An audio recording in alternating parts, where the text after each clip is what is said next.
Bonjour, je m'appelle Françoise Quick, je suis pharmacien spécialisé dans les huiles essentielles. J'ai d'ailleurs écrit un livre à ce sujet et je voulais vous parler aujourd'hui de comment bien utiliser les huiles essentielles sans risque et pour qui.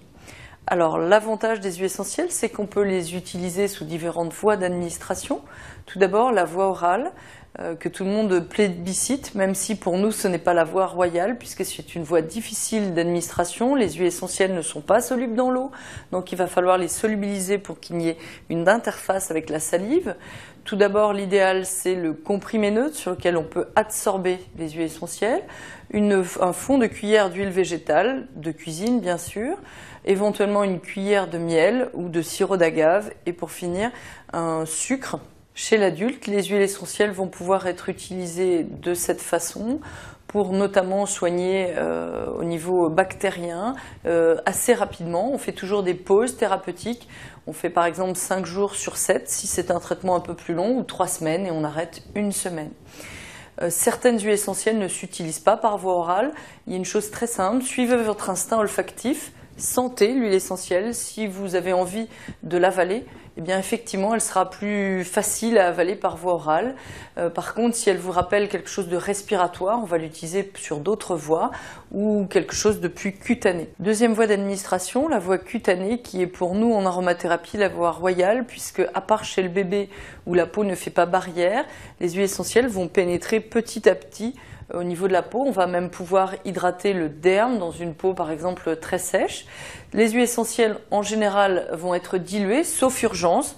Certaines très douces vont pouvoir être utilisées la première fois en non diluées et vont être ensuite diluées dans de l'huile végétale, c'est le meilleur diluant, ou éventuellement dans des crèmes relativement grasses. Troisième voie d'administration, le bain aromatique ou le gel douche ou le shampoing.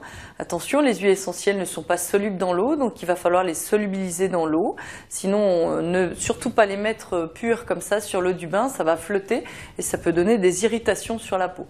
Donc pour solubiliser dans le bain, une base pour bain qui ne mousse pas, un gel douche, on va en parler tout à l'heure, ou du lait non écrémé en poudre ou liquide. Vous prenez à peu près l'équivalent d'une tasse pour 30 gouttes. 30 gouttes égale à peu près 1 millilitre d'huile essentielle.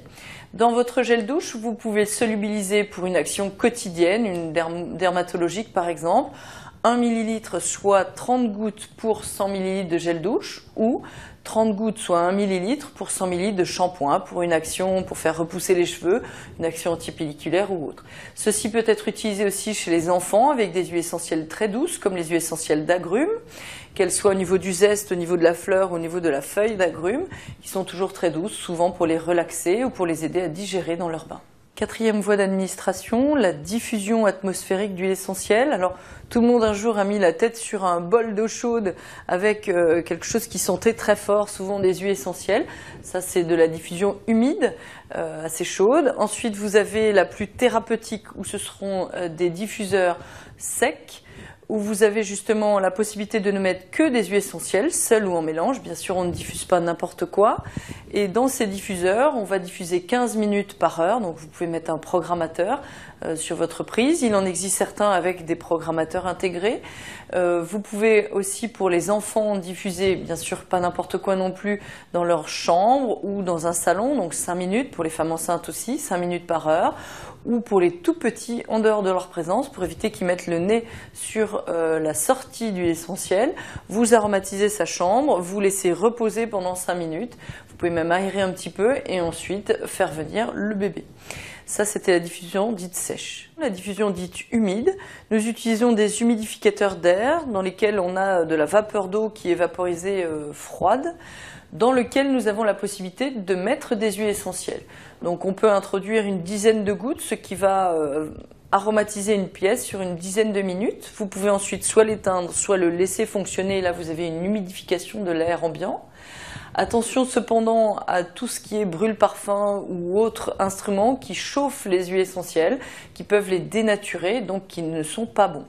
Au niveau du nettoyage de ces diffuseurs, le diffuseur dit sec va se nettoyer soit à l'alcool à 90 devant une fenêtre, soit avec une huile essentielle pas chère et qui va très bien diluer les injecteurs, comme du lavandin super.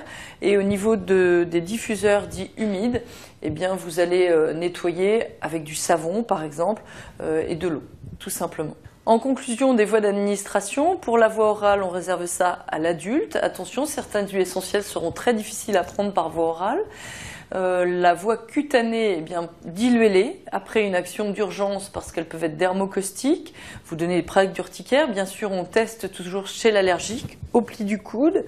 La voie respiratoire, donc la voie en diffusion, on évite chez les asthmatiques, chez aussi les épileptiques, certaines huiles essentielles à camphre ou autres. On évite toutes celles qui portent au niveau du chémotype un ON, par exemple.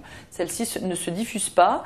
Au niveau du bain aromatique, une anecdote, j'avais fait par exemple un gel de bain à une amie où j'avais mis 2 gouttes d'huile essentielle de menthe poivrée pour 100 ml de gel douche et elle a trouvé ça pas assez frais, donc elle a voulu en rajouter, en mettre justement 30 gouttes pour 100 ml et elle est ressortie du bain alors qu'il faisait 40 degrés à l'ombre en mettant un col roulé et en grelottant pendant 3 heures. Donc attention bien sûr à ce qu'on met. Et enfin en diffusion, ne mettez pas des choses dermocaustiques ou des choses caustiques pour les yeux comme de la cannelle ou autre. Donc bien sûr, chaque huile essentielle a une utilisation particulière dans ses modes d'administration qu'il faut bien connaître.